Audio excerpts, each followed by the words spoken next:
할렐루야. 예, 반갑습니다. 오늘도 증거되는 말씀을 잘 듣고 깨달아서 자신의 영혼을 도적맞거나 강도당하는 일이 없도록 해주시고, 여러분들 심령 속에 기름과 포도주가 흘러넘쳐서 강도 만나서 죽어가는 영혼들의 심령을 치료해주고 그리스도께로 인도해주는 그리스도의 참 제자들이 되시기를 예수님의 이름으로 간절히 축원합니다. 예, 이 시간 허락하신 하나님 말씀은 누가복음 10장 25절부터 37절까지 봉독해 드리겠습니다. 어떤 율법사가 일어나 예수를 시험하여 가로되, 선생님, 내가 무엇을 하여야 영생을 얻으리이까? 예수께서 이르시되, 율법에 무엇이라 기록되었으며 네가 어떻게 읽느냐? 대답하여 가로되, 내 마음을 다하며 목숨을 다하며 힘을 다하며 뜻을 다하여 주 너의 하나님을 사랑하고 또한 내 이웃을 내 몸과 같이 사랑하라 하였나이다. 예수께서 이르시되, 네 대답이 옳도다. 이를 행하라.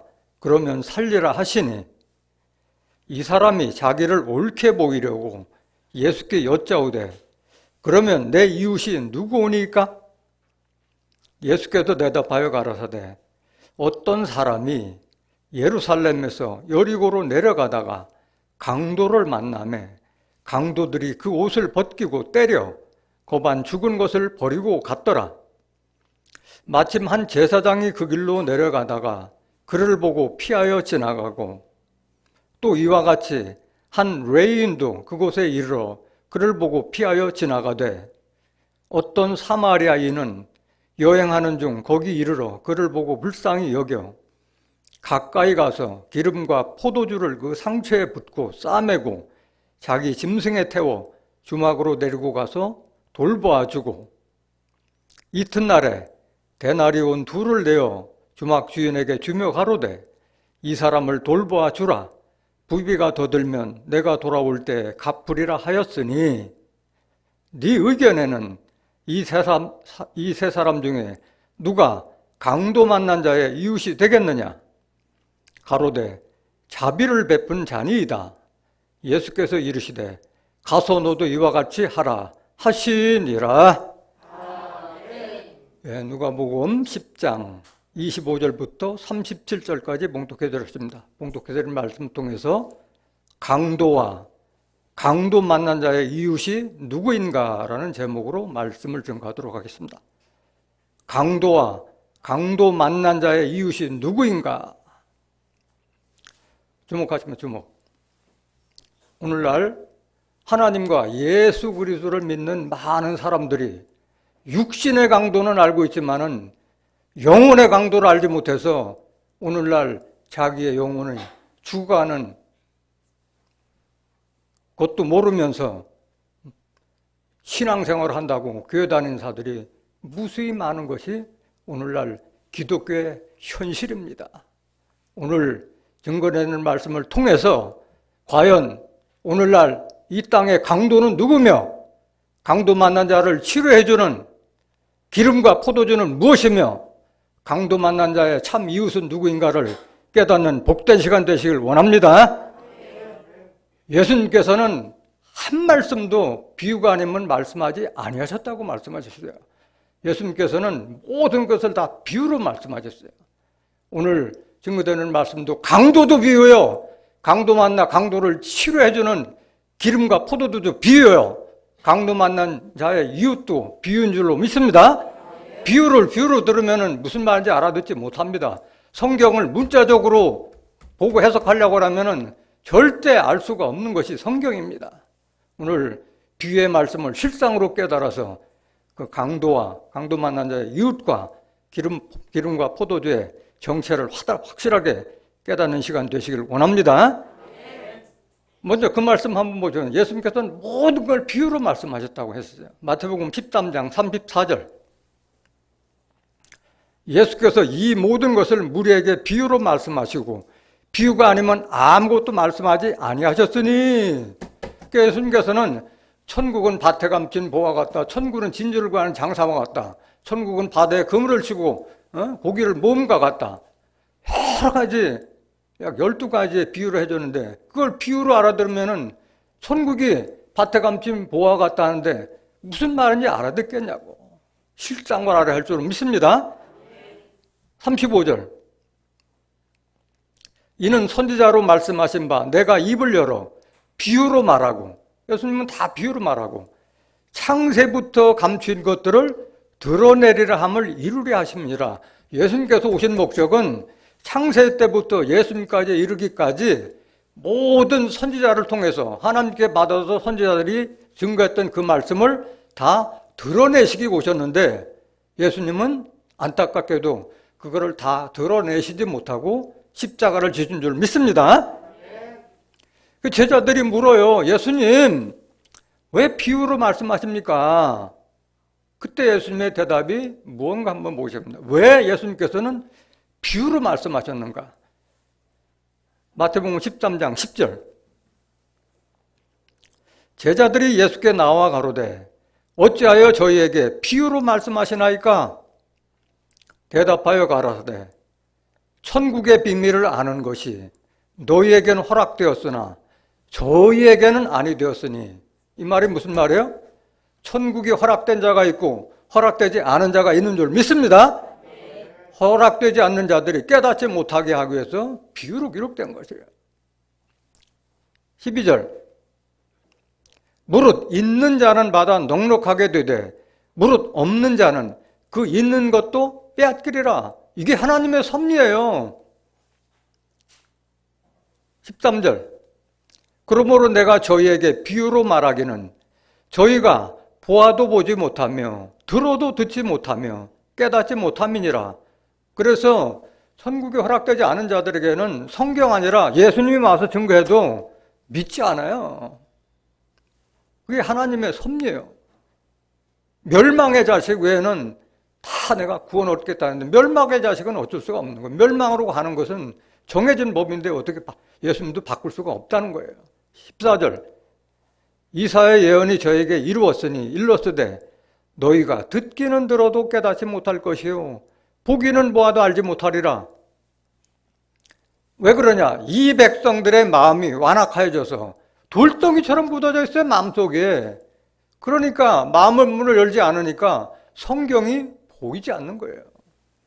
그 귀는 듣기에도 나고 귀는 있는데 성령의 말씀을 알아들 수 있는 그 귀가 없다는 거예요.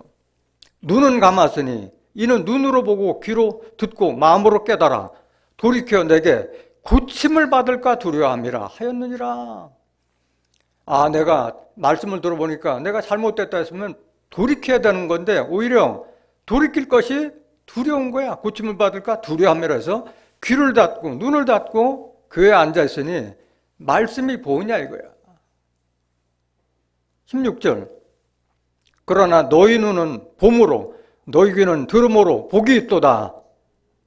아멘 할 수 있습니다. 아멘. 그러나 너희 눈은 봄으로 너희 귀는 들음으로 복이 있도다. 아멘. 지금 이 말씀을 말귀를 알아듣는다는 게 얼마나 감사한 줄 여러분들이 아셔야 돼요.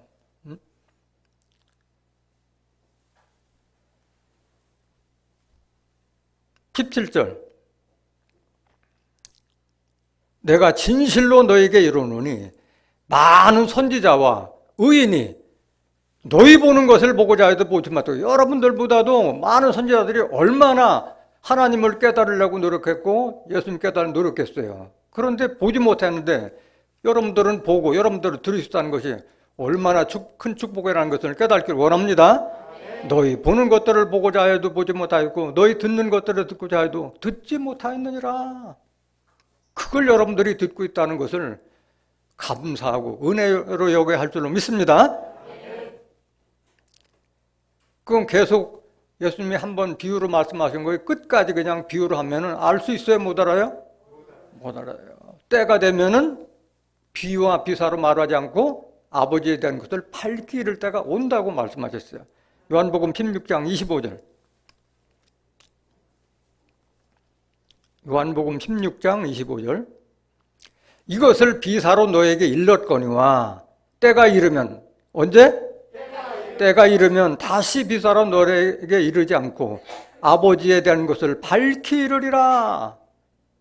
예수님께서 하신 말씀이에요. 그럼 과연 비유와 비사가 아니라 밝히 아버지께 이른 것을 밝히 이룰 때가 언제냐? 그 앞에 있어요. 답이. 언제냐? 요한복음 16장 12절. 내가 아직도 너에게 이를 것이 많으나 지금은 너희가 감당치 못하리라. 이 말씀은 예수님이 곧 십자가 지식이 곧 앞서서 유월절 만찬 마치고 제자들에게 눈물의 통곡으로 다 지금 호소하고 있는 거예요. 유언과 같은 말씀이에요. 이 말씀이. 계시록 16장 13절부터 시작해서 17절까지 계속 제자들하고 마지막 당부를 한 그 내용이에요. 왜 여기 이렇게 말씀하냐? 내가 아직도 너에게 이를 것이 많으나, 이 말은 아까 마태복음 13장 35절에 내가 창세부터 감춘 것들을 다 드러내야 되는데 그러지 못하고 가기 때문에 안타까워서 이 말씀하신 거예요. 13절. 그러하나 진리의 성령이 오시면, 누가 오시면? 진리의 성령이 오시면 그가 성령이에요? 그예요? 영이에요? 사람이에요? 사람을 말하는 거예요. 진리의 성령을 받은 사람이 오시면 그가 너희를 모든 진리 가운데 인도하시리니 그가 자유로 말하지 않고 오직 듣는 것을 말하시며 장래 일을 너에게 알리시리라. 모든 진리라면은 성경 창세기부터 계시록까지 완전히 꿰뚫을 수 있도록 모든 진리를 알려주신다는 거예요. 장래사는 뭐예요? 앞으로 이루어질 계시록의 비밀까지도 다 알려지게 될 줄로 믿습니다. 누가 오시면? 진리의 성령이 오시면. 오늘은 진리의 성령에 대해서 증거할 시간은 없습니다. 나중에 기회가 되면 다시 증거하겠지만은 오늘은 강도와 강릉동한 이웃과 기름과 포도주를 증거할 시간이기 때문에 진리의 성령에 대해서 조금 더 궁금하시다면은 여러분들이 요한복음 14장부터 16장까지 자세히 읽어보시면은 진리의 성령이 누구를 가리키는지 알 수 있는 줄 믿습니다. 14절. 그가 내 영광을 나타내니. 그는 누구예요? 진리의 성령이 오시면 누구의 영광을 나타내요? 예수의 영광을 나타내요. 진리의 성령이 있으면 내가 재림주다, 내가 하나님이다 이런 헛다위 소리 안 하고 예수를 증거할 줄로 믿습니다. 내 것을 가지고, 예수의 것을 가지고 너에게 알리겠습니다. 15절. 무릇 아버지께 있는 것은 다 내 것이라. 예수의 것이 하나님 가진 것, 예수 건데 예수 것을 다 진리의 성령이 줬기 때문에 진리의 성령은 모든 것을 다 우리에게 알려주실 줄 믿습니다. 그러므로 내가 말하길 그가 내 것을 가지고 너에게 알리라 하였노라. 진리의 성령은 예수의 것을 가지고 예수의 영광을 위해서 증거하는 분인 줄로 믿습니다. 그래서 우리가 감추었던 비유대로 된 말씀을 실상으로 다 알 수 있다는 것은 지금 때가 되었다는 거예요? 안 되었다는 거예요? 되었다는 줄 믿습니다. 때가 되었고. 누가 왔다는 얘기예요? 진리의 성령이 왔기 때문에 저도 알게 되고 여러분도 알게 되는 줄 믿습니다. 자, 오늘 본문 한번 보시겠습니다. 누가복음 10장 25절. 어떤 율법사가 일어나 예수를 시험하여 가로되 선생님, 내가 무엇을 하여야 영생을 얻으리까?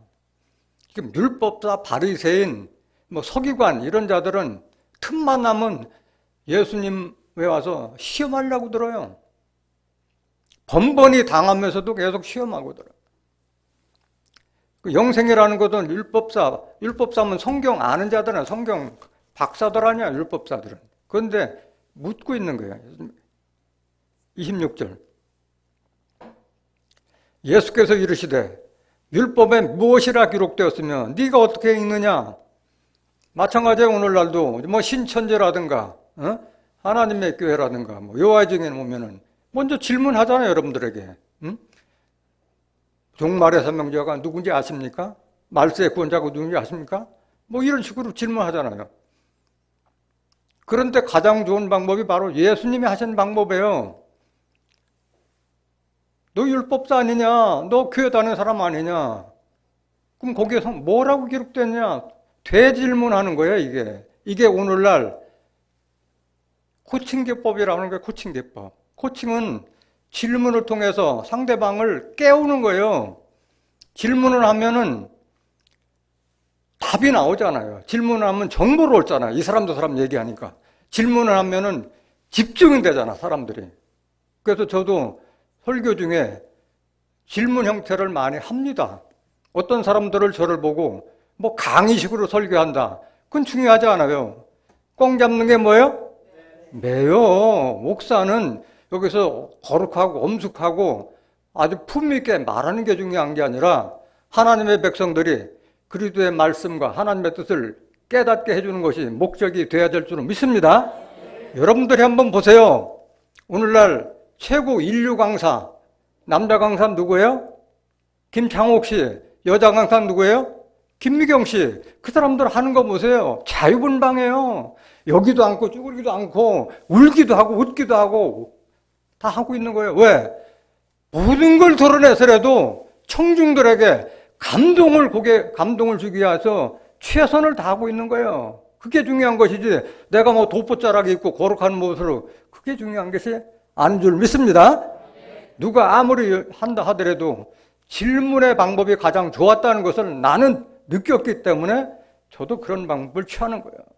설사 품위가 떨어진다 뭐 그렇게 누가 얘기한다 하더라도 그게 저는 동의하죠. 제가 중요한 것은 제 증거되는 말씀, 말을 설사 그 웅변가나 달변가처럼 매끄럽게 못한다 하더라도 듣는 자들이 제가 개떡같이 얘기하더라도 듣는 자들은 찰떡같이 알아들을 줄 믿습니다. 그런 심정으로 하는 거예요. 이 방법이 가장 좋아요. 물으면은 오히려 물어보세요.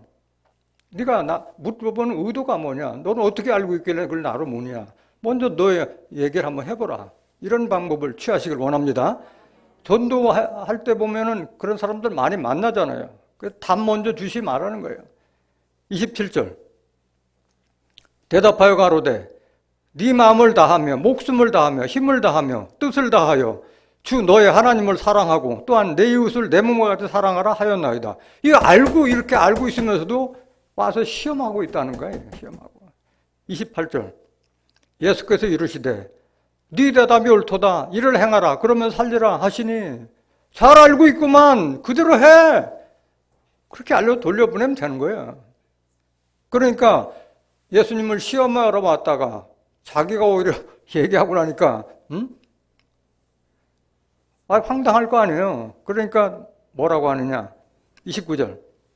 이 사람이 자기를 옳게 보이려고 예수께 여짜오되 그러면 내 이웃이 누구니까? 23절. 예수께서 대답하여 가라사대 어떤 사람이 예루살렘에서 여리고로 내려가다가 강도를 만나며 강도들이 그 옷을 벗기고 때려 거반 죽은 것을 버리고 갔더라. 그래서 앞에 영생의 방법이 나오는데 영생에 대해서도 오늘 증거할 시간이 없습니다. 영생에 대해서도 많은 사람들이 과연 사람이 영생할 수 있을까? 성경엔 분명히 기록되어 있고 예수님도 나는 부활이요 생명이니 나를 믿는 자는 죽어도 살겠고 살아서 나를 믿는 자는 영원히 죽지 아니하리니 이것을 내가 믿느냐? 그런 질문했음에도 불구하고 영생에 대해서 의문점을 가지고 있는 사람들이 많을 겁니다. 영생에 대해서도 나중에 한번 기회가 되면 증거하도록 하겠습니다.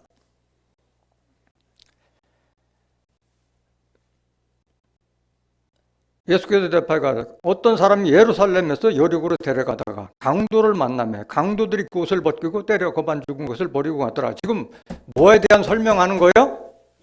이웃에 대한 설명하는 거예요. 강도 만난 자에 대한 이웃에 설명하기 위해서 지금 예를 들어서 하시는 말씀이에요. 31절.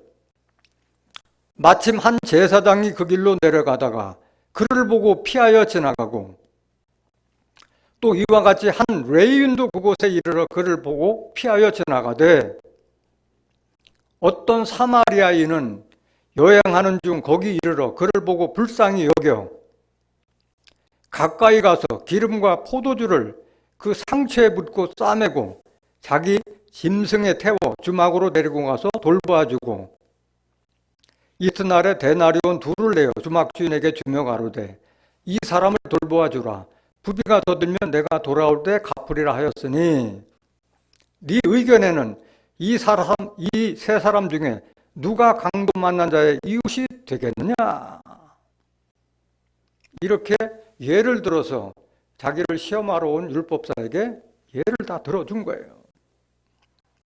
이것이 바로 그 코칭 기법이에요. 코치는 다 직선적으로 얘기 안 하고 비유로 통해서 우회적으로 깨닫게 해주는 것이 코칭 기법인 줄로 믿습니다.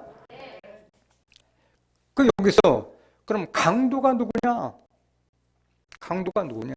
예수님이 직접 말씀하셨어요. 나보다 먼저 온 자는 다 절도며 강도다. 내가 문이다. 나를 통하지 않고서는 가는 자들은 다 절도며 강도라고 말씀합니다. 강도. 요한복음 10장 1절. 내가 진실로 진실로 너희에게 이르노니 양의 무리에 문으로 들어가지 아니하고 다른 데로 넘어가는 자는 절도며 강도요. 양의 무리는 좁아요, 넓어요? 좁아요. 높아요, 낮아요? 양이 드나드니까 문이 높기도 낮고 좁아요. 그러면 양의 문으로 들어갈 때는 숙이고 들어가요? 뻣뻣하게 서가지고 들어가요? 숙이고 들어가요. 양들을 섬기는 그런 낮은 자세로 들어가는 것을 말하는 거지 넓고 큰 문이 아닌 거예요. 그래서 예수님도 좁은 문으로 들어가라고 한 줄로 믿습니다. 그 문이 뭐냐, 문이. 2절 보세요, 2절. 문으로 들어가는 이가 양의 목자다. 양의 문으로 들어가야 되는데 울타리로 넘어 들어가는 데는 다 절도며 강도라고 말씀하셨어요. 7절 보세요, 7절. 양의 문이 뭔가? 이것도 지금 다 비유예요. 실상을 깨닫지 못하면 그냥 양의 문으로만 알고 있는 거예요. 그러므로 예수께서 다시 이르시되 내가 진실로 진실로 너에게 말하노니 나는 양의 예수님이 양의 문이라는 거예요. 예수를 통하지 않으면 하나님께 갈 자가 있어요, 없어요? 요한복음 14장 6절에 기록될 내가 곧 길이요 진리요 생명이니 나로 말미암고는 아버지께 올 자가 없느니라. 나를 통과하지 않고 나보다 먼저 왔던 그 당시에 율법사 바리새인 너희들이 바로 강도라는 그런 뜻인 줄로 믿습니다. 그 당시에 제사장들 이런 자들이 바로 강도로 비유한 거예요. 예수님께서는 7절 요한복음 10장 7절. 그러므로 예수께서 다시 이르시되 내가 진실로 너에게 말하노니 나는 양의 문이라. 8절. 나보다 먼저 온 자는 다 절도요 강도니 양들이 듣지 아니하였느니라. 내가 문이니 누구든지 나로 말미암아 들어가면 구원을 얻고 또는 들어가며 나오며 뭐를 얻으리라? 꼴을 얻으리라. 예수님을 통해야만이 꼴을 얻게 될 줄로 믿습니다. 오직 오늘날 예수님 안 계시잖아요. 그래서 예수님의 말씀을 대언하는 그 사명자의 말씀을 통해서 우리가 맑은 물과 신선한 꿀을 먹게 될 줄로 믿습니다. 그 당시에 제사장들뿐만 아니라 성전에서 봉사하는 자들이 다 강도짓을 하고 있었어요. 강도짓을. 많은 하나님의 백성들이 죄를 해결하기 위해서 먼 곳에 올 때는 그 먼 곳에서 오면은 뭐 소나 양을 끌고 오려면 멀잖아. 그러니까 성전 가까운 데도 사면은 성전에서 사면은 싸니까 그 장사하고 있었어요. 비싼 값으로 팔아버리고. 그래서 예수님께서 그걸 보시고 다 둘러 엎었잖아요. 왜 너희들이 거룩한 성전을 강도의 굴려로 만드냐고 꾸짖었던 거예요. 마태복음 21장 12절.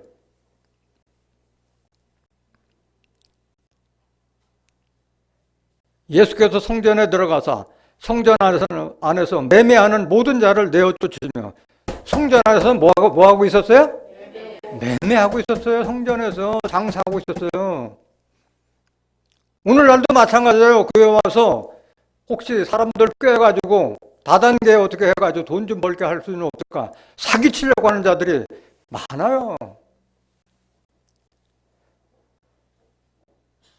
성전 안에서 매매하는 모든 자를 내어 쫓으며 돈 바꾸는 자들의 상과 비둘기 파는 자들의 의자를 둘러 엎으시며 저에게 이르시되 기록된 바 내 집은 기도하는 집이라 일컬음을 받으리라 하였거늘 너희는 강도의 구례를 만드노다 하시니라. 강도의 구례를 만들고 있어요. 오늘날도 마찬가지예요. 우리 교회에 어떤 사람들 가끔 와요. 저한테 이 교회 좀 빌려줄 수 없느냐. 무슨 강의 같은 거 하기 위해서 이렇게 하게 해야 돼. 그런 자들이에요. 너 신분이 뭐냐 물어보니까 자기도 목사래. 응? 이런 자들이 있어요, 오늘도. 응? 우리 식당 비어 있으니까 거기서 강의 좀 하게 그것 좀 빌려달라고 그래. 자기가 목사라고 해요. 목사가 그 짓을 하고 있는 거예요.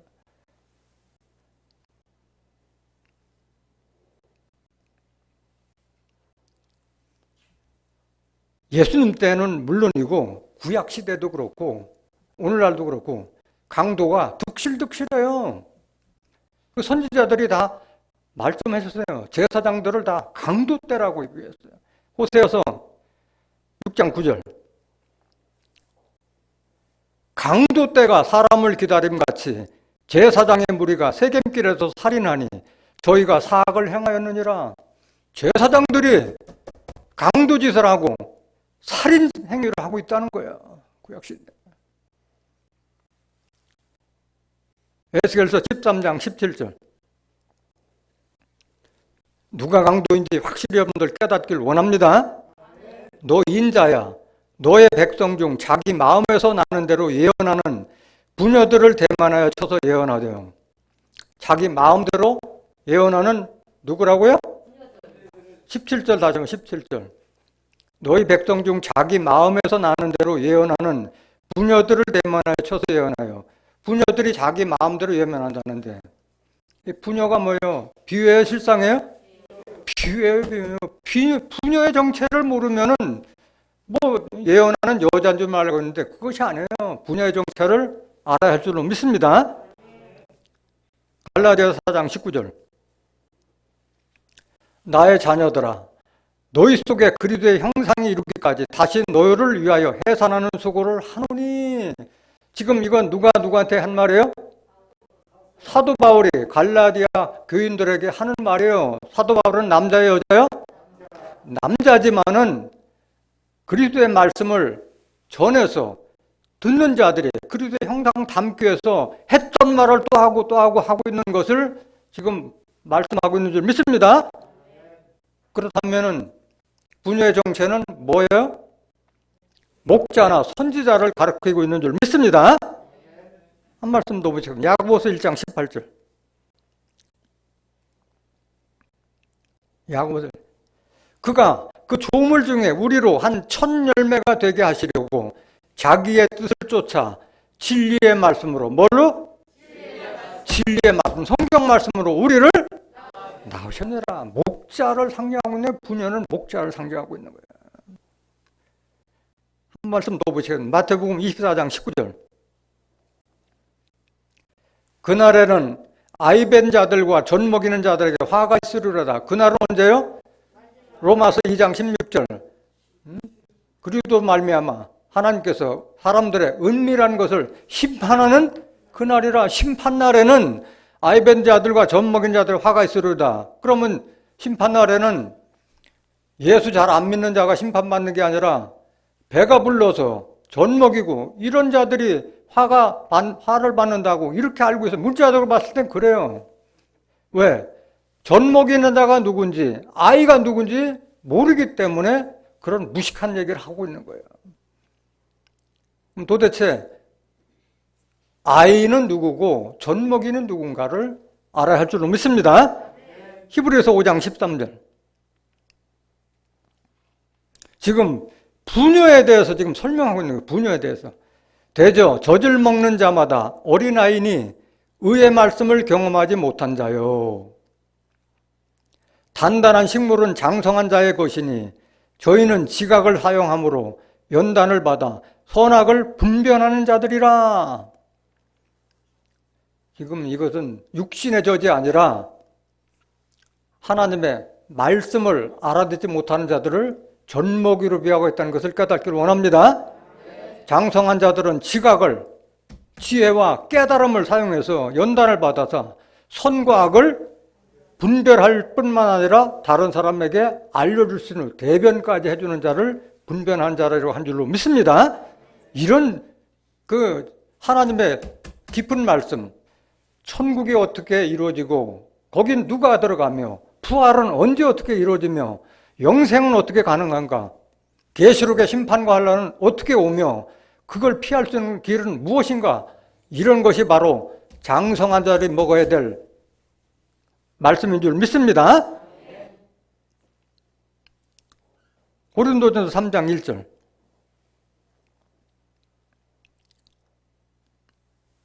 형제들아, 내가 신령한 자들을 대함과 같이. 이 신령한 하나님 말씀을 줄 수가 없다는 거예요. 어린아이에게는. 너에게 말할 수 없어서 육신에 속한 자, 곧 그리스도 안에서 어린아이들을 대함과 같이 하노라. 교회를 다니면서도 육신에 속한 자를 누구라고 하여? 어린아이라고 하는 게요. 육신에 속한 자. 정과 욕심을 십자가에 못 박지 못하고 육신 때문에 계속 성령의 소욕에 육신의 소욕에 끌려다니는 이런 자들이 어린아이라고 하는 거예요. 어린아이들은 어떤 형태를 보는 보세요. 2절. 내가 너희를 저주로 먹이고 밥으로 아니하였느니 이는 너희가 감당치 못하였음 이거니와 지금도 못하리라. 그러니까 깊은 말씀을 줄 수가 없는 거예요. 젖먹이에게. 3절. 너희가 아직도 육신에 속한 자로다. 너희 가운데 시기와 분쟁이 있으니 어찌 육신에 속하여 사람을 따라 행함이 아니리요. 그래서 교회 와서도 서로가 시기하고 질투하고 분쟁이 있는 자는 육신에 속한 자요, 아직도 어린아이라는 것을 깨닫기를 원합니다. 이런 걸 깨닫지 못하기 때문에 그런 어리석은 부녀들에게 영혼을 빼앗기는 거예요. 강도당하는 거예요. 계시록 14장 3절 한 번 더 보시겠습니다. 지금 부녀들에 대해서 성명하고요. 부녀들. 저희가 보좌와 내 생물과 장로들 앞에서 새 노래를 부르니 땅에서 구속함을 얻은 14만 4천인 밖에는 능히 이 노래를 별 자가 없더라. 땅에서 구속함을 받는 자들. 지난번에도 설교한 바가 있지만은 예수님께서 재림하실 때 땅에 있는 자들은 통곡하고 하늘에 있는 자들을 모은다고 하신 줄로 믿습니다. 그 땅에서 구속함을 받는 자들이 어떤 자들이냐. 14절. 이 사람들은 여자로 더불어 더럽히지 아니하고 정절이 있는 자라. 그러면 정말에 하나님의 사람으로, 사람 가운데 첫 열매로 추수되는 이 사람들은 전부 다 남자만 돼야 되는 거야. 여기 성경대로 말하면 여자로 더불어 더럽히지 않는 자는 남자잖아요. 여자는 비유예요, 실상이에요? 비유예요. 거짓 목자를 여자라고 말씀하신 거예요. 거짓 목자로 더불어 영혼을 더럽히지 않는 자를 뜻하고 있는 줄 믿습니다. 어린 양의 어디로 인도하든지 따라가는 자며 사람 가운데서 구속을 받아 처음 익은 열매로 하나님과 어린 양에게 속한 자들이니 부녀의 정체를 깨달은 줄로 믿습니다.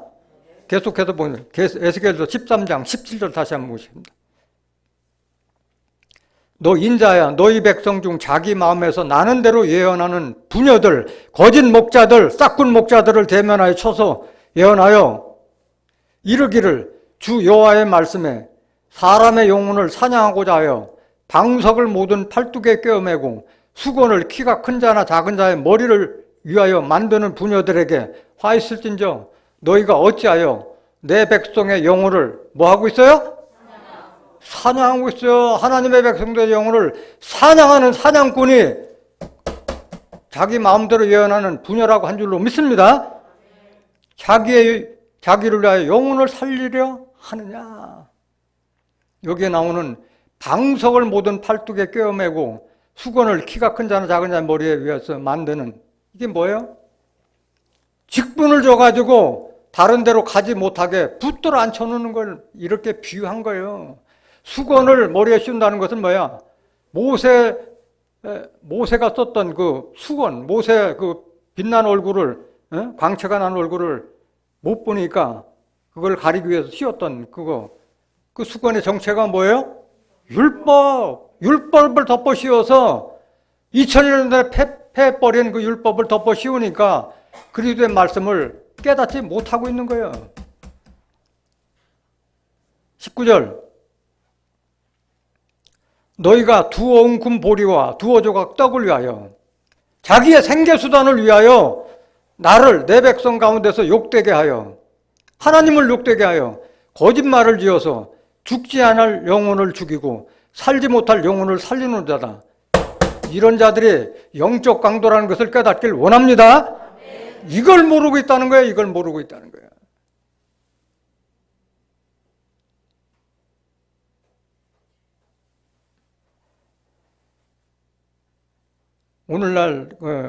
오늘 증거하는 이 본문에 육신적 강도가 아니라 영적 강도라는 입증하는 것이 몇 군데가 있어요. 한번 보시겠습니다.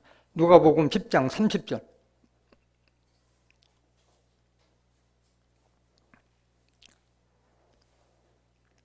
예수께서 대답하여 가라사대 어떤 사람이 예루살렘에서 여리고로 내려가다가 강도를 만나매 강도들이 그 옷을 벗기고 때려 거반 죽은 것을 버리고 갔더라. 여기 말씀을 보시면은 강도는 사람 만나면 뭘 빼앗아요? 돈을 빼앗거나 아니면 귀한 물건들은 보따리를 빼앗는데 지금 현재 강도가 뭘 했어요? 옷을 벗기고 때려 거반 죽은 것을 버리고 갔다라고 그랬어요. 이 말씀은 강도를, 육신적 강도를 빙자해서 영적 강도를 지금 예수님께서 간접적으로 책망하고 있다는 것을 깨닫길 원합니다. 왜 그러냐?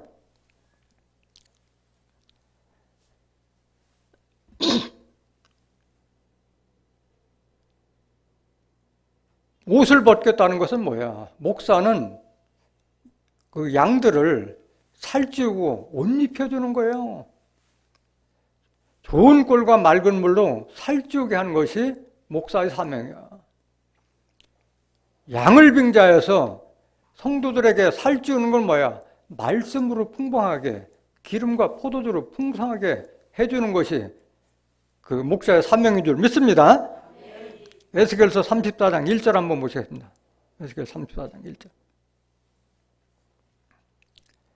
여호와의 말씀이 내게 임하여 가라사대 인자야 너는 이스라엘 목자들을 쳐서 예언하라. 그들 곧 목자들에게 예언하여 이르기를 주 여호와의 말씀에 자기만 먹이는 이스라엘 목자들은 화 있을진저 목자들이 양의 무리를 먹이는 것이 마땅치 아니하냐? 육신의 목자들은 양들을 풀로 먹이지만은 영혼을 줘야 되는 목사의 사명은 뭘로 줘야 돼요? 말씀을 줘야 돼. 말씀을. 3절 너희가 살찐 양을 잡아 그 기름을 먹으며 그 털을 입되 양의 무리는 먹이지 아니하는도다.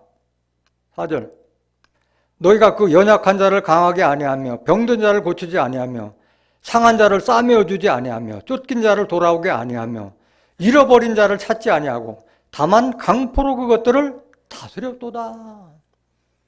이런 자들이 강도요 절도인 줄 믿습니다. 그래서 예수님께서는 이런 자들에 대해서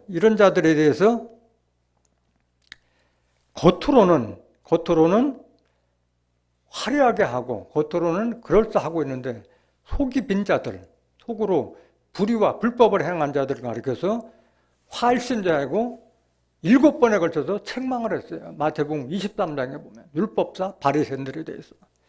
그 말씀 중에서 한 말씀만 보시겠습니다. 마태복음 23장 27절 화 있을진저 외식하는 서기관들과 바리새인들이여 회칠한 무덤 같으니 서기관들과 바리새인들을 뭘로 비유했어요? 회칠한 무덤.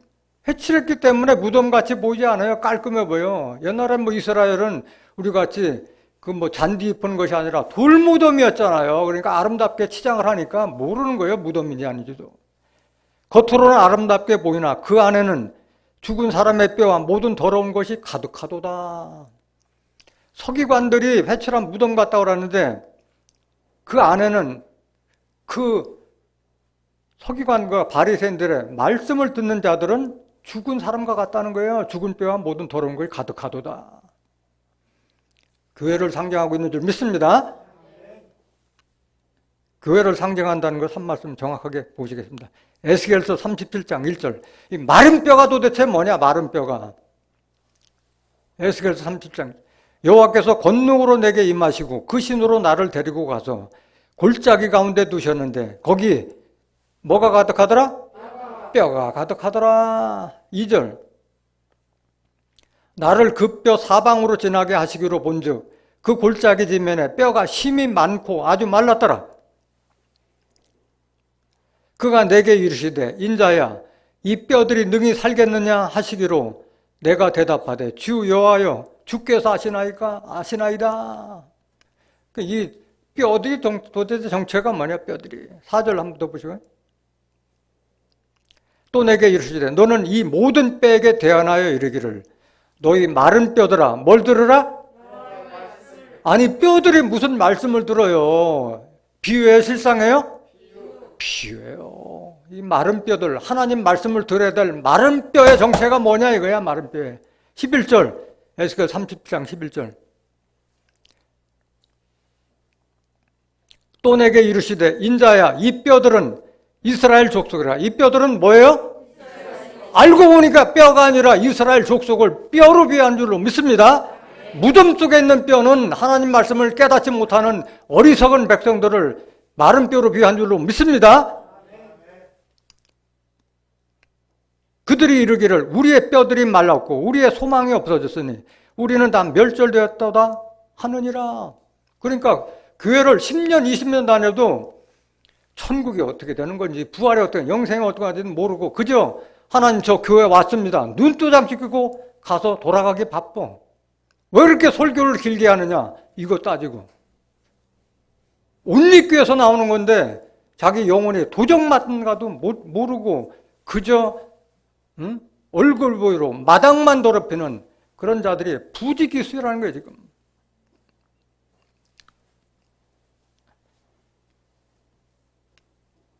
죽은 자들은 어떤 자들이 죽은 거냐? 우리가 봤을 때는 살아서 멀쩡히 돌아다니는데 하나님 보는 기준에서는 죽은 자들이 너무 많다는 거예요. 계시록 3장 1절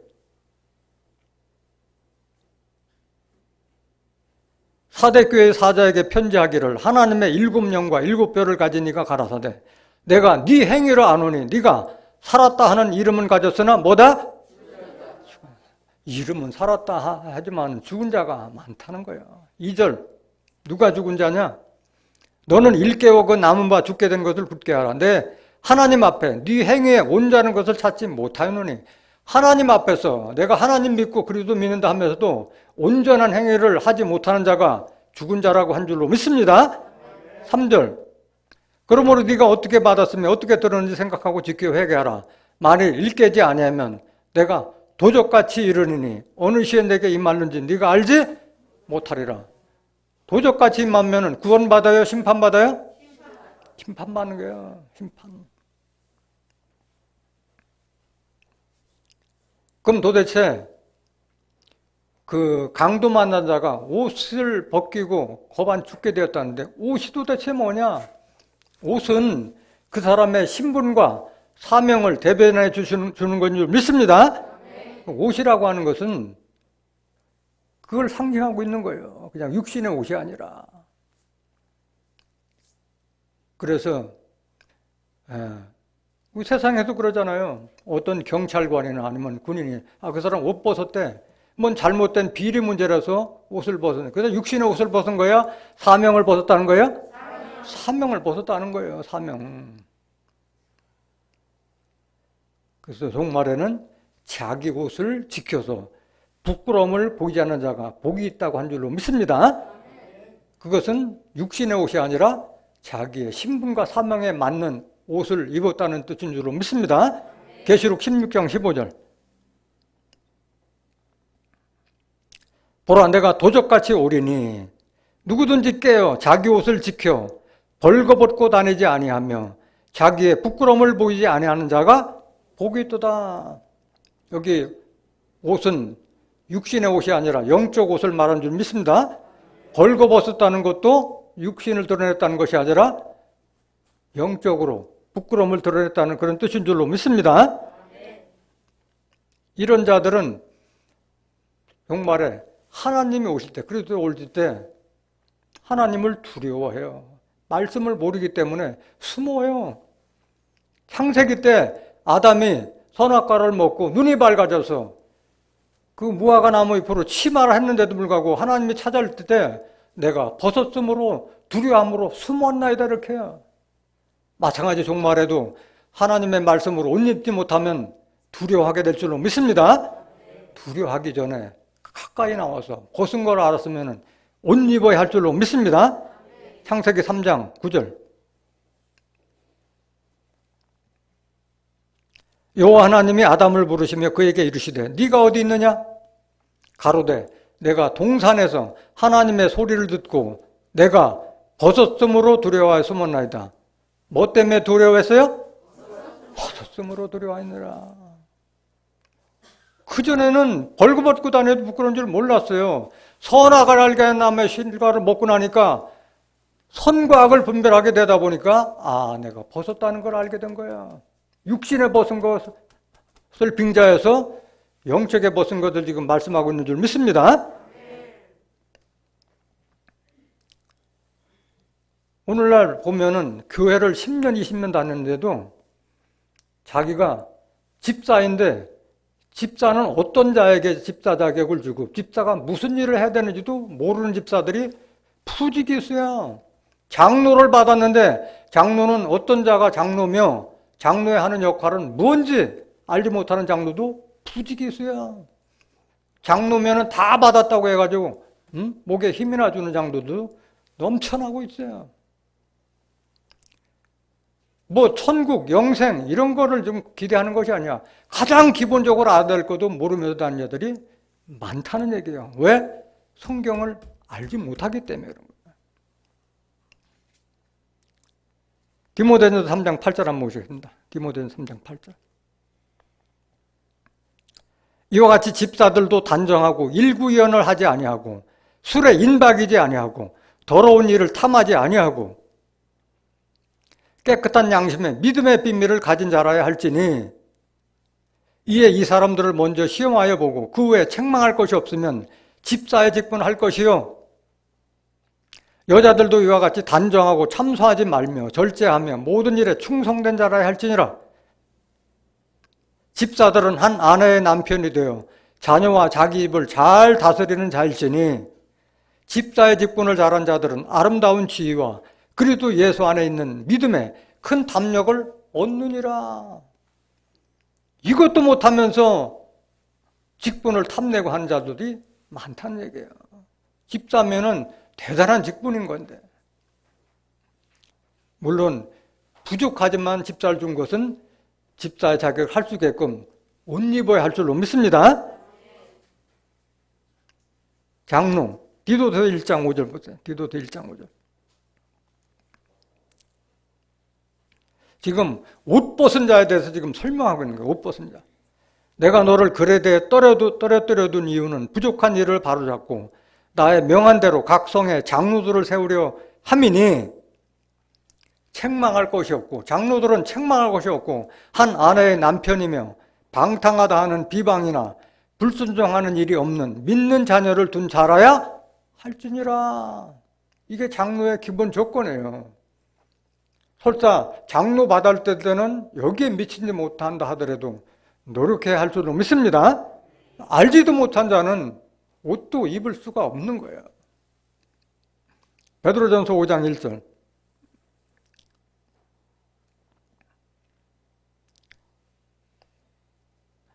너희 중 장로들에게 권하노니 나는 함께 된 장로된 자요 그리스도의 고난의 증인이요 나타날 영광에 참여할 자로라.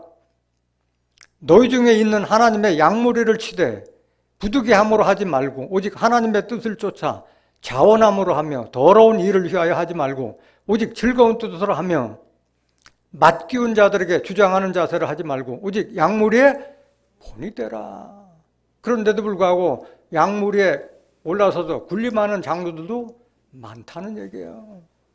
또 말씀을 가르치는 것이 장로라고 했는데 양들을 치는 자가 장로라고 했는데 과연 오늘날 장로들이 말씀을 가르치는 장로들이 얼마나 되겠느냐. 디모데전서 5장 17절. 잘 다스리는 장로들을 배나 존경할 자로 알되 말씀과 가르침에 수고하는 이들을 더할 것이나. 이런 자들이 존경받는 것인지 장로직분 받았다 해서 장로가 아닌 줄 믿습니다. 하나님께서 원하는 장로는 하늘 보좌에 같이 함께할 24장로를 지금도 찾고 계신 줄 믿습니다. 계시록 4장 4절 한번.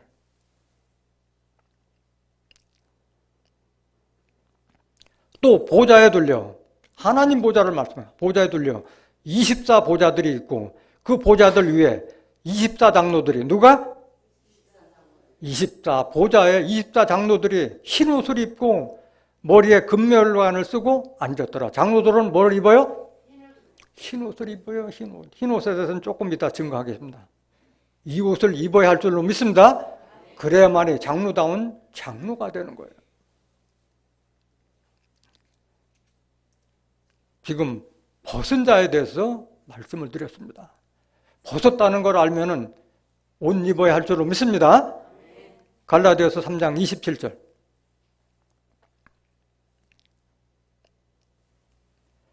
누구든지 그리스도 합하여 세례를 받은 자는 그리스도로 뭐 입었느니라? 옷 입었느니라. 그리스도의 옷을 입으면 뭐가 되는 거예요? 그리스도가 되는 거예요. 그리스도까지 자라야 되는 겁니다.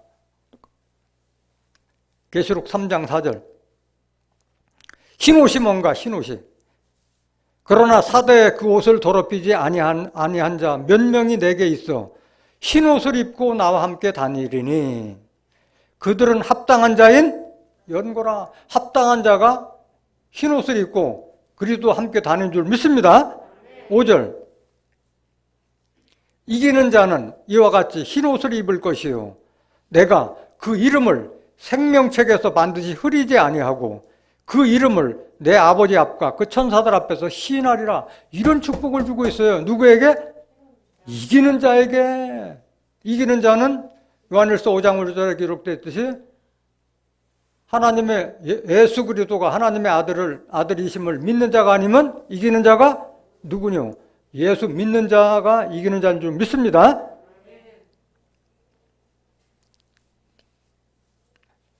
흰옷을 사서 입으라 하는데 흰옷의 정체가 뭐냐? 계시록 3장 18절. 내가 너를 권하노니 내게서 불로 연단한 금을 사서 부여하게 하고. 금은 뭘 비유한 거야? 하나님의 말씀. 흰옷을 사서 입어 벌거벗은 수치를 보이지 않게 하고. 아니 하얀 옷 이것만 걸치면 이게 수치가 안 보여요? 옷은 뭘 상징한 거예요? 깨끗하고 순수한 하나님의 말씀을 상징하고 있는 줄 믿습니다. 흰옷을 사서 입으면 벌거벗은 수치를 보이지 않고 하고 안약을 사서 눈에 발라 보게 하라. 지금 제가 증거하고 있는 것이 안약인 줄 믿습니다. 강도가 뭐고 포도주와 기름이 뭐고 이걸 증거하는 것이 이게 안약이에요. 안약. 영적인 안약인 줄 믿습니다. 그래서 그리스도로 옷 입는다는 것이 뭐냐? 진리의 말씀으로 무장하라는 그런 뜻입니다. 에베소서 4장 20절.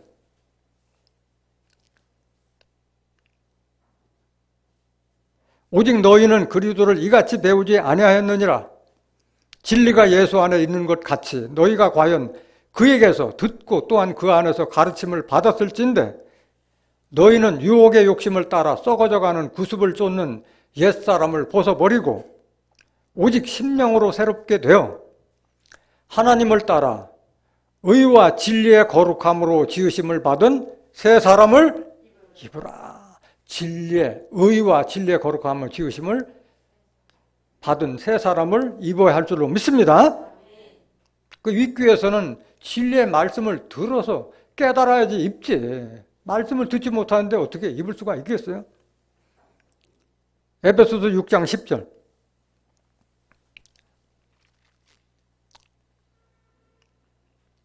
종말로 너희가 주 안에서와 그 힘의 능력으로 강건하여지고 마귀의 괴계를 능히 대적하기 위하여 하나님의 뭘 입으라? 하나님의 말씀으로 전신갑주하라는 뜻이에요. 전신갑주하라. 12절. 우리의 씨름은 혈과 육에 대한 것이 아니요 정사와 권세와 이 어둠의 세상 주관자들과 하늘에 있는 악의 영들에 대함이라. 그들을 대적하기 위해서 하나님의 말씀을 옷 입어야 할 줄로 믿습니다. 13절. 그러므로 하나님의 전신갑주를 취하라. 이는 악한 날에 너희가 능히 대적하고 모든 일을 행한 후에 서기 유함이라. 14절. 그런즉 서서 진리로 너희 허리띠를 띠고 의의 흉배를 붙이고 평안의 복음에 예비한 것으로 신을 신고 모든 것 위에 믿음의 방패를 가지고 이로써 능히 악한 자의 모든 화전을 소멸하고 구원의 투구와 성령의 검 곧 하나님의 말씀을 가지라. 하나님의 말씀을 가지는 것이 바로 그리스도로 옷 입는 것인 줄로 믿습니다. 로마서 13장 11절 한번 보실까요? 지금 하나님의 백성들이 어떤 옷을 입어야 되는가 지금 그걸 증거하고 있는 거예요. 또한 너희가 이 시기를 알거니와 자다가 깰 때가 벌써 되었으니 이건 육신의 잠이에요? 영적인 잠이에요? 영적인 잠에서 깨어나라는 뜻인 줄로 믿습니다. 이는 이제 우리의 구원이 처음 믿을 때보다 가까웠음이니라. 밤이 깊고 낮이 가까웠으니 그러므로 우리가 어둠의 일을 벗고 뭘 입자? 빛의 갑옷을 입자. 아까 전신갑주 그 말씀을 하시는 거예요. 13절. 낮에와 같이 단정히 행하고 방탕과 술 취하지 말며 음란과 호색하지 말며 쟁투와 시기하지 말고 오직 주 예수 그리스도로 옷 입고 뭐로 옷 입어요? 그리스도로 옷 입으라고 했어요. 정욕을 위하여 육신의 일을 도모하지 말라.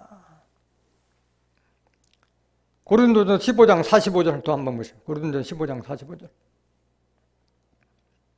왜 우리가 그리스도의 옷을 입어야 되느냐? 알아야지 이 옷을 입지. 기록된 바 첫사람 아담은 산령이 되었다 함과 같이 마지막 아담은 살려주는 영이 되었나니 그러나 먼저는 신령한 자가 아니요 이기는 자요 그 다음에 신령한 자니라. 첫사람은 땅에서 났으니 흙에 속한 자니요 자의 건의와 누구예요? 아담. 둘째 사람은 하늘에서 나셨느냐 누구예요? 예수님.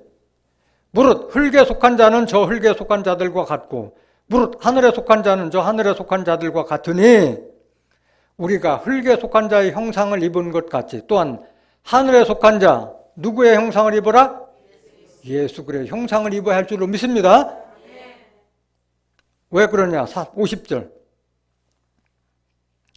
형제들아 내가 이것을 말하노니 혈과 육은 하나님의 나라를 유업으로 받을 수 없기 때문에요. 그래서 우리가 영적인 그리스도의 말씀으로 옷 입어야 할 줄로 믿습니다.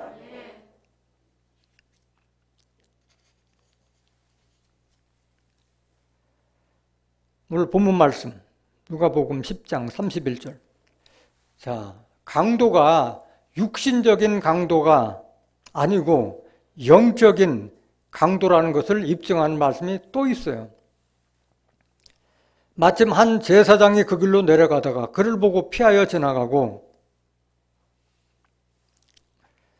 또 이와 같이 한 레인도 그곳에 이르러 그를 보고 피하여 지나가되 어떤 사마리아인은 여행하는 중 거기 이르러 그를 보고 불쌍히 여겨 가까이 가서 기름과 포도주를 그 상처에 묻고 싸매고 자기 짐승에 태워 주막으로 데려가서 돌을 봐가지고 했는데 자 기름과 포도주로 치료해줬다고 말씀해 줬어요.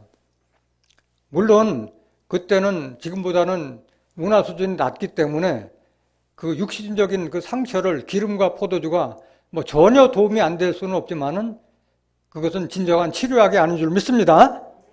기름과 포도주는 뭘 상징해서 알면은 이것이 육신적인 강도가 아니라 영적인 강도라는 것을 깨달을 수 있는 줄 믿습니다. 자, 그러면 어떤 사마리아인이 기름과 포도주로 상처를 치료해줬다는 그 기름과 포도주에 대한 정체를 알아보도록 하겠습니다. 요한일서 2장 20절.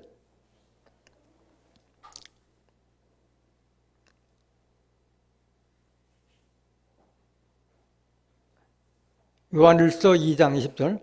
너희는 거룩하신 자에게서 기름 부음을 받고 모든 것을 아느니라. 기름 부음을 받았다는 것은 뭘 받았다는 거예요? 하나님의 말씀, 성령을 받아서 하나님의 모든 뜻과 섭리를 깨달은 것을 기름 부음 받았다고 한 줄 믿습니다. 오늘날 기름 부음 받았다는 자들이 많잖아요. 근데 성령을 알지 못한 자들이 많다는 거예요. 옷 벗은 목자가 많다는 거예요. 21절. 내가 너에게 쓴 것은 너희가 진리를 알지 못함을 인함이 아니라 너희가 알물 인함이요 또 모든 거짓은 진리에서 나지 않음을 인함이라. 기름 부음을 받았다는 것은 다른 말로 뭘 받았다는 거예요? 진리의 말씀을 받았다는 뜻인 줄로 믿습니다. 27절. 기름 부음 받으면 어떻게 되느냐? 너희는 주께 받은 바 기름 부음이 너희 안에 거하나니 아무도 너희를 가르칠 필요가 없고 오직 그의 기름 부음이 모든 것을 너희에게 가르치며 또 참되고 거짓이 없으니 너희를 가르치는 그대로 주 안에 거하라. 기름 부음을 알게 되면 그 성령이 성령을 깨닫게 할 줄로 믿습니다. 그 원리를 말씀하신 거예요. 포도주는 뭐냐? 포도주는 이사야서 25장 6절. 만군의 여호와께서 이 산에서 만민을 위하여 기름진 것과 오래 저장하였던 포도주로 연회를 베푸시리니 곧 골수가 가득한 기름진 것과 오래 저장하였던 맑은 포도주를 하실 것이며 또 이 산에서 모든 민족의 그 가리워진 면박과 열방에 덮인 휘장을 제하시며 이 포도주를 마시게 되면 뭐가 벗겨져요? 덮어쓰고 있던 그 휘장, 수건이 벗어진다는 거예요. 율법이 벗어진다는 거예요. 8절. 사망을 영원히 멸하실 것이라. 그 포도주는 뭘 멸해요? 사망까지도 멸하게 해주시는 그런 귀한 포도주를 말씀한 줄 믿습니다. 주 여호와께서 모든 얼굴에서 눈물을 씻기시며 그 백성의 수치를 온천에서 제하시리라. 그 포도주는 백성들의 뭐를 제하해줘요? 수치를 제해주는 거야. 부끄러움을 제해주는 거야. 포도주를 마시게 되면은 술 취하는 게 아니라 부끄러움을 없애게 해주는 거예요. 포도주예요? 하나님 말씀이에요? 말씀이에요. 하나님 말씀이에요.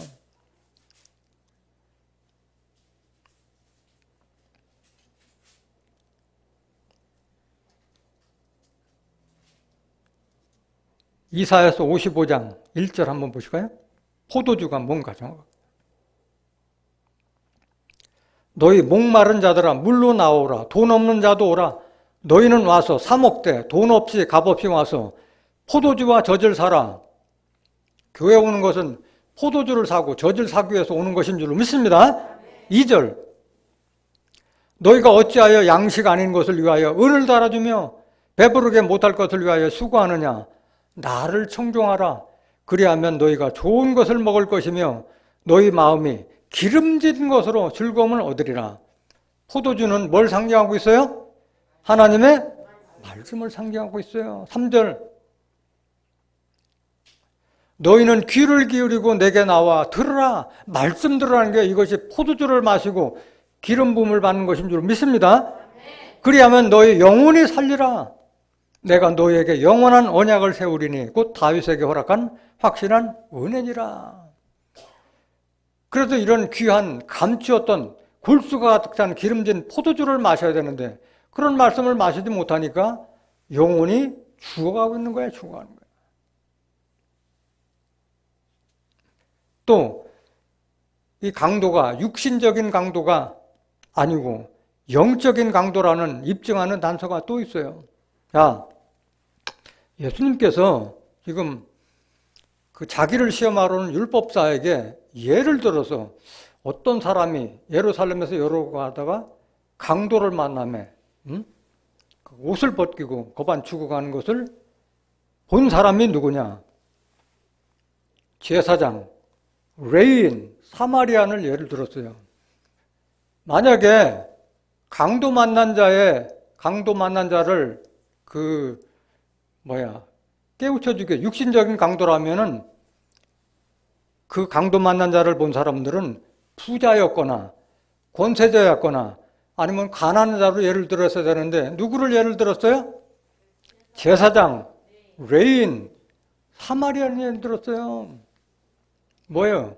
그 당시에 제사장들, 레인들이 다 강도 같은 자들이라고 얘기한 거예요. 그걸 간접적으로, 우회적으로 비유로 지금 책망하고 있다는 것을 깨닫기를 원합니다. 사마리아는 왜 등장하느냐? 그 당시에는 이스라엘이 남부로 갈려져서 그 사마리아 땅에 사는 북이스라엘 족속들은 우상숭배자라고 해서 그 당시에 율법사 바리새인 제사장들은 상종도 안 하려고 했어요. 멀리 했어요. 이방 족속 다르지 생각했었어요. 그런데 그 사마리아인은 뭘 가졌어요? 기름과 포도주를 가진 거예요. 어디에 사는 것이 중요한 것이 아니라 그런 영혼을 칠해줄 수 있는 그런 믿지 않는 땅에서도 하나님을 믿는 자들이 있다는 뜻인 줄로 믿습니다.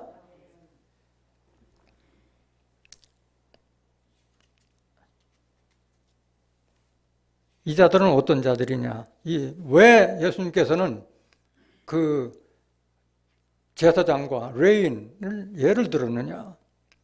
아주 예수님께서는 그 외식하는 서기관, 바리새인, 율법사, 제사장들을 경멸했어요. 그래서 마태복음 23장에 7번에 걸쳐서 책망을 했는데 그 중에 한 구절 한번 보시겠습니다. 마태복음 23장 13절. 화 있을 자 외식하는 서기관들과 바리새인들이여 너희는 천국문을 사람들 앞에서 닫고 너희도 들어가지 않고 들어가려 하는 자도 들어가지 못하게 하는도다. 화 있을 자 외식하는 서기관들과 바리새인들이여 너희는 교인 하나를 얻기 위하여 바다와 육지를 두루 다니다가 생기면 너희보다 배나 더 지옥 자식이 되게 하는도다. 이런 자들이었어요.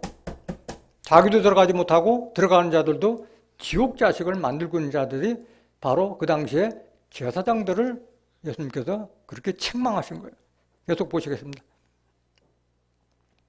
활순저 소경된 인도자요. 무슨 인도자요? 소경된 인도자요. 너희가 말하되 누구든지 성전으로 맹세하면 아무 일 없거니와 성전에 금으로 맹세하면 지킬지라는도다. 성전보다 뭐를 우선시해요? 금. 하나님 백성들이 바치는 그 제물, 이걸 더 중시히 여겼다는 거예요. 17절. 우맹이요 소경들이요 어느 것이 크뇨? 그 금이냐? 금을 거룩하게 하는 성전이냐? 너희가 또 이르되 누구든지 제단으로 맹세하면 아무 일 없거니와 그 위에는 예물로 맹세하면 지킬지라 하는도다.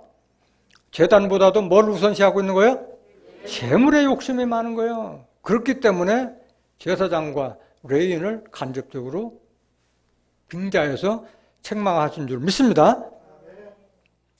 오늘날 영적인 강도, 영적인 제사장, 레인이 누군가는 여러분들이 판단해야 할 줄로 믿습니다. 자, 누가복음 25장 36절. 강도 만난 자의 이웃이 누구냐?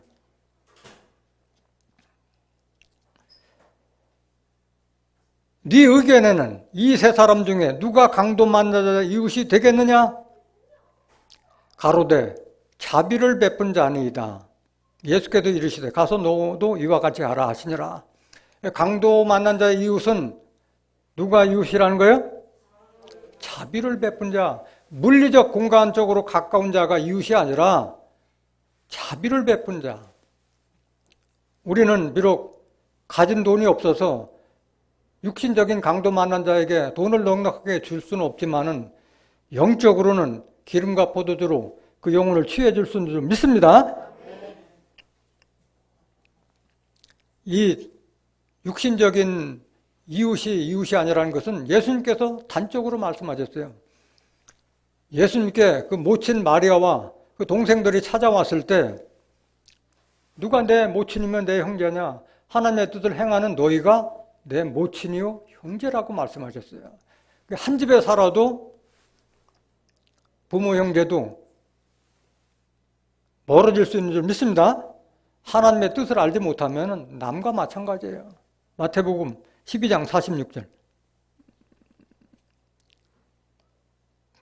예수께서 무리에게 말씀하실 때 그 모친과 동생들이 예수께 말하려고 밖에 섰더니 한 사람이 예수께 여짜오되 보소서 당신의 모친과 동생들이 당신께 말하려고 밖에 섰나이다 하니 말하던 사람에게 대답하여 가라사대 누가 내 모친이며 내 동생들이냐 하시고 손을 내밀어 제자들을 가리켜 가라사대 나의 모친과 나의 동생들을 보라. 누구든지 하늘에 계신 내 아버지의 뜻대로 하는 자가 내 형제요 자매요 모친이라 하시더라. 그래서 영적인 관계가 형성되었을 때가 진정한 부모 형제요 이웃이 되는 줄 믿습니다. 골로새서 3장 12절. 자비를 베풀기 위해서는 여러분들이 기름과 포도주를 가져야 할 줄로 믿습니다. 그러므로 너희는 하나님의 택하신 거룩하고 사랑하신 자처럼 긍휼과 자비와 겸손과 온유와 오래 참음을 옷 입고 여기 보면 긍휼과 뭐를? 자비를 13절 누가 네게 혐의가 있거든 서로 용납하여 피차 용서하되 주께서 너희를 용서하신 것과 같이 너희도 그리하고 자비를 베풀어야 할 줄로 믿습니다. 누가복음 6장 35절 이거는 성도로서 해도 되고 말아도 될 거가 아니에요. 당연히 해야 될 일이에요. 오직 너희는 원수를 사랑하고 선대하며 아무것도 바라지 말고 빌리라. 그래야 하면 너희 상이 클 것이요 또 지극히 높으신 이의 아들이 되리니 그는 은혜를 모르는 자와 악한 자에게도 인자로우시니라. 너희 아버지의 자비하심과 같이 너희도 뭐하라? 자비하라. 하나님의 말씀을 깨달았다면 자비를 베풀 수 있어야 할 줄로 믿습니다. 왜? 하나님은 자비로운 하나님이시기 때문에 그래요. 시편 145편 8절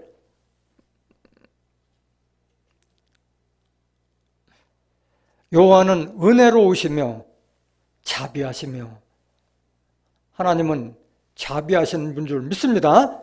노하기를 도디하시며 인자하심이 크시도다. 18절 한번 보실까요? 시편 18절 25절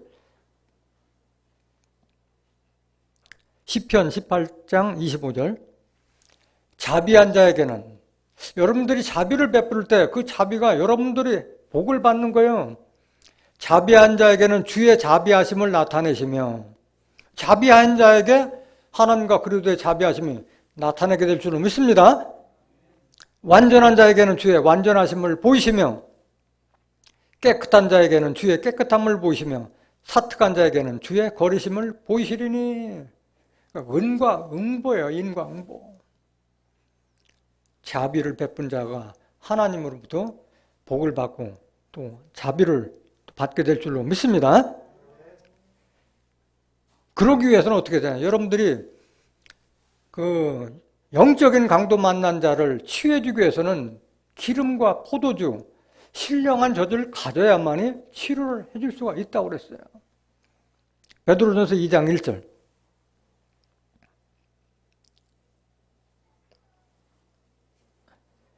그러므로 모든 악독과 모든 괴휼과 외식과 시기와 모든 비방하는 말을 버리고 갓난 아이들같이 순전하고 신령한 무엇을 사모하라?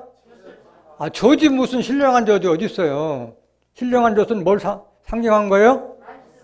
말씀이에요. 이사야서 55장 1절에 보면 너는 다 나와서 포도주와 젖을 사라. 하나님의 말씀을 사모하라는 뜻인 줄 믿습니다. 베드로전서 2장 2절 갓난 아이들같이 순전하고 신령한 젖을 사모하라. 이는 이로 말미암아 너희로 구원에 이르도록 자라게 하려 함이라.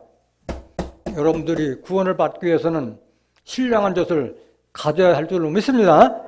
3절 너희가 주의 인자하심을 맛봤으면 그리하라. 사람에게는 버림바가 되었으나 하나님께는 택하심을 입은 보배로운 산돌이신 예수에게 나와 너희도 산돌같이 신령한 집으로 세워지고 예수 그리스도로 말미암아 하나님이 기쁘게 받으실 신령한 제사를 드릴 뭐가 될지어다? 거룩한 제사장이 될지니라. 오늘 강도 만난 자의 이웃과 그를 치료해주는 기름과 포도주의 정체를 깨달은 여러분들은 마음속에 신령한 젖, 기름과 포도주를 저장한 제사장이 되어서 오늘날 이 시대에 강도 만나 죽어가는 영혼들을 치료해주는 거룩한 그리스도의 참 제자들이 되시기를 예수님의 이름으로 간절히 축원합니다. 말씀 마치겠습니다.